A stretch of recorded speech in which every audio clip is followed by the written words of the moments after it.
ಕುಂಜಿಲ ಕಕ್ಕಬ್ಬೆ ಗ್ರಾಮ ಪಂಚಾಯಿತಿ ವ್ಯಾಪ್ತಿಯ ಯಾವಕಪಾಡಿ ಗ್ರಾಮದಲ್ಲಿ ಕಾಡಾನೆಗಳ ಉಪಟಳದಿಂದ ಬೆಳೆಗಾರರು ಬೇಸತ್ತಿದ್ದಾರೆ. ಕಳೆದೆರಡು ದಿನದಿಂದ ಗ್ರಾಮದ ಕುಡಿಯರ ಮುತ್ತಪ್ಪ ಅವರ ಕಾಫಿ ತೋಟದಲ್ಲಿ ದಾಂಧಲೆ ನಡೆಸುತ್ತಿರುವ ಪುಂಡಾನೆಗಳು ಸುಮಾರು 100 ಕಾಫಿ ಗಿಡ ಸೇರಿದಂತೆ ಏಲಕ್ಕಿ, ಬಾಳೆ ಗಿಡಗಳನ್ನು ಧ್ವಂಸ ಮಾಡಿವೆ. ರಾತ್ರಿ ಹೊತ್ತು ತೋಟಕ್ಕೆ ನುಗ್ಗುವ ಆನೆಗಳು ಬೆಳೆಗಳನ್ನೆಲ್ಲ ನಾಶಪಡಿಸುತ್ತಿವೆ. ಎರಡೇ ದಿನದಲ್ಲಿ ಅಂದಾಜು 50,000ದಷ್ಟು ನಷ್ಟ ಉಂಟಾಗಿದೆ ಎಂದು ಮುತ್ತಪ್ಪ ಬೇಸರ ವ್ಯಕ್ತಪಡಿಸಿದ್ದಾರೆ.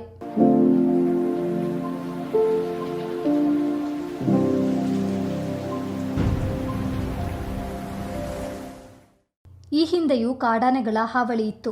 ಬೆಳೆ ನಷ್ಟ ಪರಿಹಾರಕ್ಕಾಗಿ ಅರಣ್ಯ ಇಲಾಖೆಗೆ ಅರ್ಜಿ ಸಲ್ಲಿಸಿದ್ದರೂ ಪರಿಹಾರ ಸಿಕ್ಕಿಲ್ಲ. ವನ್ಯಪ್ರಾಣಿ ಹಾವಳಿಯಿಂದ ನಷ್ಟಗೊಳಗಾದ ರೈತರಿಗೆ ಮಾರ್ಚ್ 31ರೊಳಗಾಗಿ ಸರ್ಕಾರದಿಂದ ಪರಿಹಾರಕ್ಕೆ ಕ್ರಮ ವಹಿಸಬೇಕು. ತಪ್ಪಿದ್ದಲ್ಲಿ ಮಡಿಕೇರಿಯ ಅರಣ್ಯ ಭವನಕ್ಕೆ ಮುತ್ತಿಗೆ ಹಾಕಿ ಉಗ್ರ ಪ್ರತಿಭಟನೆ ನಡೆಸುವುದಾಗಿ ಕುಡಿಯರ ಮುತ್ತಪ್ಪ ಎಚ್ಚರಿಸಿದ್ದಾರೆ. ಇತ್ತೀಚೆಗೆ ಕಾಡಾನೆಗಳು ತುಂಬ ವರ್ಷದಿಂದ ನಿರಂತರವಾಗಿ ತೋಟದ ಮೇಲೆ ದಾಳಿ ಮಾಡುವ ಮೂಲಕ ಕನಿಷ್ಠ 19 ಮತ್ತು 20ನೇ ತಾರೀಕು 2 ದಿವಸ ಕಂಟಿನ್ಯೂ ಆಗಿ ಬಂದು 100ಕ್ಕೂ ಹೆಚ್ಚು ಕಾಫಿ ಗಿಡ ಮತ್ತು ಏಲಕ್ಕಿ, ಬಾಳೆ ಅನ್ನು ಸಂಪೂರ್ಣ ನಾಶ ಮಾಡಿ ಕನಿಷ್ಠ ಒಂದು 50,000 ರೂಗಳಷ್ಟು ನಷ್ಟ ಮಾಡಿರ್ತಾರೆ.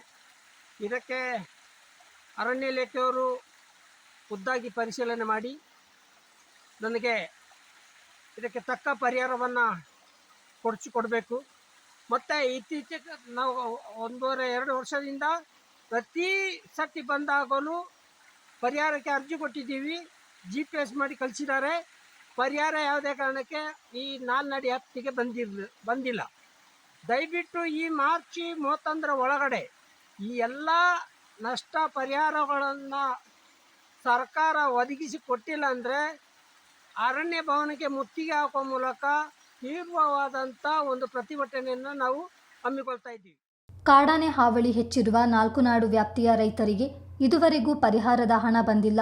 ಕಾಡಾನೆಗಳು ನಾಡಿಗೆ ಬರದಂತೆ ಶಾಶ್ವತ ಕ್ರಮ ಕೈಗೊಳ್ಳುವ ಮೂಲಕ ಬೆಳೆಗಳ ರಕ್ಷಣೆಗೆ ಸರ್ಕಾರ ಮುಂದಾಗಬೇಕೆಂಬುದು ಗ್ರಾಮಸ್ಥರ ಆಗ್ರಹ.